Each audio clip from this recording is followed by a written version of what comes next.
Hi అండి. ఈరోజు దిబ్బ రొట్టె చేస్తున్నాను. డైమండ్ షేప్లో ముక్కలు కోసానండి. ఇది చక్కగా తేనె పానకంతో ఇలా తేనె పానకంతో ఎర్ర కొబ్బరి చట్నీతోటి తింటే చాలా బాగుంటుందండి. ఇది మీరు కూడా ఇలా చేసి చూడండి. ఇవ్వండి బన్నలాగా ఉంటుందండి, బాగా మెత్తగా. ఇప్పుడు ఇది ఎలా చేయాలన్నది మీకు ఇప్పుడు చూపెడుతున్నాను. గ్లాసుడు మినపప్పు 3 గంటలు నానబెట్టుకుంటే సరిపోతుందండి. నూక కూడా అప్పుడే కడిగేసుకుని నానబెట్టుకుని కొద్ది గట్టిగా రుబ్బుకోవాలండి. మినప్పిండి రుబ్బుకొని 2 కలుపుకొని ఒక 2 గంటల సేపు ఉంచుకొని దిబ్బ రొట్టె వేసుకోవాలండి. ఈ దిబ్బ రొట్టె ఎలాగేస్తున్నానో మీకు చూపెడతానండి. ఇదిగోండి పిండి కలిపేసి నేను 2 గంటల సేపు ఉంచాను. బాగా కలిపేసుకుని గ్యాస్ వెలిగించుకుని ఊపిరి పెట్టుకున్నాను. ఆయిల్ వేస్తున్నాను. ఎక్కువగానే ఆయిల్ వేయాలి. 3 స్పూన్లు దాకా వేసాను. అంత నిండాగా వేసుకోవాలండి. గ్యాస్ మీద వేసేసుకోవచ్చండి, చక్కగా వచ్చేస్తుందండి రొట్టు.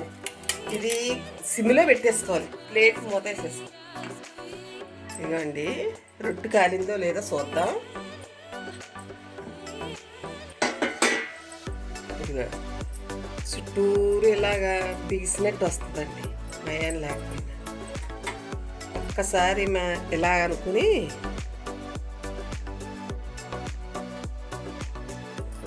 ఇది అలా తిరిగేసేసుకుంటే, కొంతమందికి అలా తిరిగేయటం రాలేదనుకోండి, ఒక ప్లేట్లో పెట్టేసుకుని మళ్ళీ ఇలా ప్లేట్లో తిరిగేసేసుకుంటే అండి బాగా వస్తుంది. అంతే. మళ్ళీ అడుగులు కూడా కాలాలి కదండి. కాలిపోయిందండి.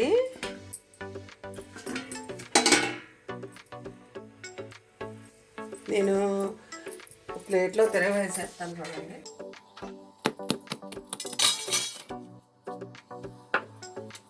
ఇదిగోండి ఇది ముక్కలు కోసుకోవాలండి. దిబ్బ రొట్టు చక్కగా కాలుతుంది.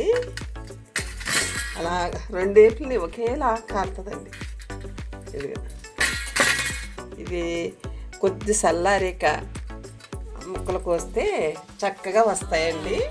ఇప్పుడు వేడి మీద కోస్తే ఇరిగిపోయినట్టు వస్తుంది. కొద్ది చల్లారితే ముక్కలు కోస్తే అప్పుడు మీకు ముక్కలు కోస్తే చూపెడతాను.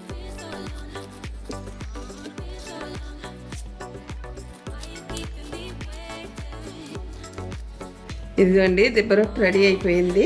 ఇలాగా డైమండ్ షేప్లో ముక్కలు కోసానండి. ఇది ఇలా తేనె పానకంతో ఎర్ర కొబ్బరి చట్నీతోటి తింటే చాలా బాగుంటుందండి. ఇది మీరు కూడా ఇలా చేసి చూడండి. ఇదిగోండి బన్నలాగా ఉంటుందండి, బాగా మెత్తగా. ఇది మీకు ఈ వీడియో నచ్చినట్టయితే షేర్ చేయండి, లైక్ చేయండి, సబ్స్క్రైబ్ చేయండి. థ్యాంక్ యూ అండి.